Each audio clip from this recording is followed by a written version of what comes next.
So we all know in this current environment, yes, the attendance will surely be lower.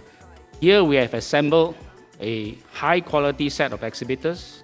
More than 70% of the top 20 global aerospace companies are here. Right now, where we are starting to see green shoots in the industry, right? Passenger travel numbers are up, flight frequencies are up. I think we can all sense the pent-up demand for travel.